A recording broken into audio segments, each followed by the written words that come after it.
After last week's low point, I actually did an entire video just on how it is that we do vigilantism and hero versus hero violence. This week we do a little better. Welcome to the heart of the stories we tell. My name is Rob, and tonight I will be reviewing. I'm still not exactly ecstatic about the way the story's going out, but I have to say this week's Arrow was a little better. I liked some of the twists and turns, and I really hope that Team Arrow gets back together sooner rather than later. I'm kind of getting sick of drawing that out, and yes, that means I'm being the curmudgeon old man that's watching comic books. Sorry. But before we unpack all of this, let's talk about what I do here.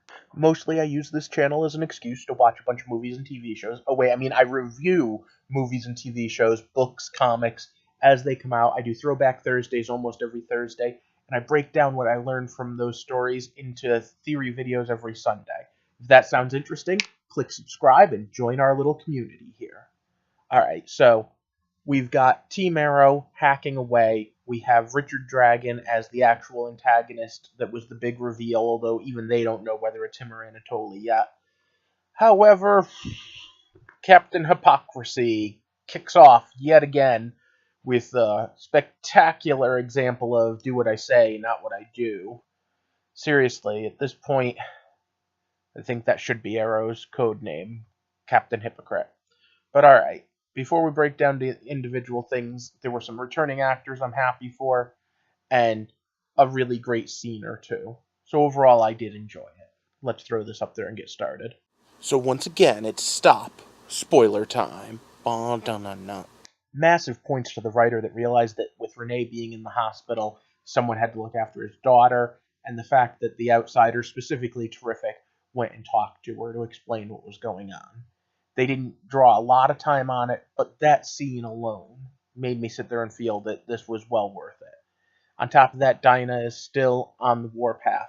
But of course, the big thing is that Laurel Lance has decided to pretend to be our Laurel. And as such, boom. How do you explain, no, it's a doppelganger from an alternate Earth without explaining, I don't know, everything under the sun?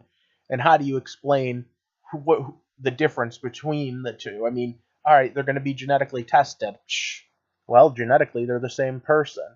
And she's got them over the barrel, especially as long as Oliver is being held in suspicion of being Green Arrow.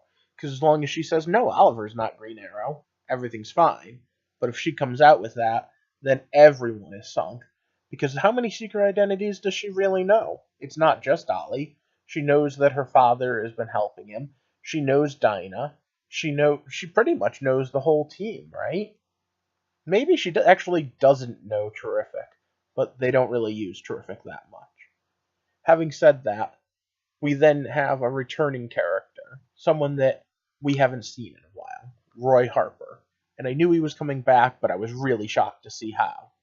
So Roy Harper's back, the original Speedy, also sometimes known as the Red Arrow.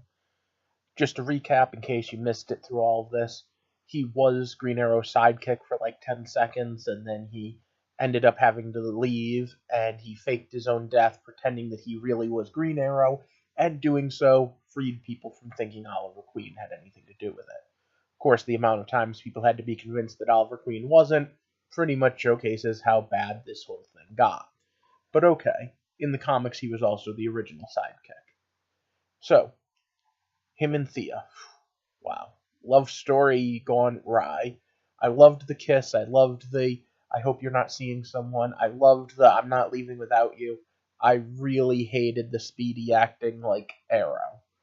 Oh, I'm going to just run around and threaten to break people's fingers and get pissed because my boyfriend's missing, even though my boyfriend's been MIA for like a year and a half.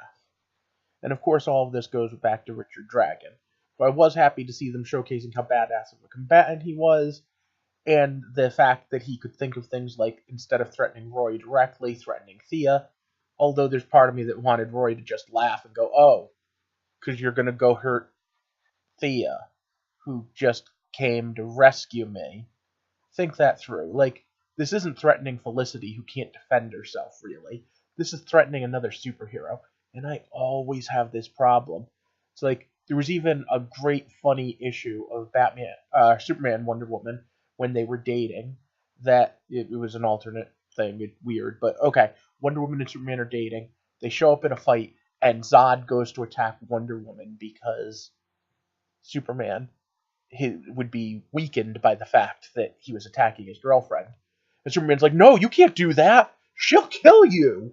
And just loved that. I mean, seriously, when everyone in your life is a superhero, you kind of don't get threatened that easily. But either way, we then have the entire thing with Laurel, because she's playing both sides as she's being recruited by Richard Dragon in order to overthrow the city and take control of it. And then we have my least favorite superhero trope ever. Oh, we systemically have an entire corruption moving throughout the police force that no one knew about, and that there's no possible way we could have stopped because he has money and is charismatic and seriously, like the amount of checks and balances on cops, it just doesn't work that way. It doesn't work that way. But as annoying as fake chess masters are who can think up things that there's no possible way they could, I have to say, Richard Dragon did have one thing right. As long as Green Arrow is a vigilante, he can't just arrest him. So his only option is either put an arrow through his heart or let him go.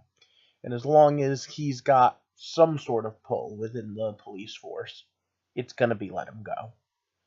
Now, there's part of me that says that King Hypocrite could have simply put the arrow through him because he already has chosen to kill before. There's part of me that says, you know what, I prefer superheroes that don't kill unless they absolutely have no other choice. So I'm very conflicted on that part at the end. However, at least they did manage to get Roy out.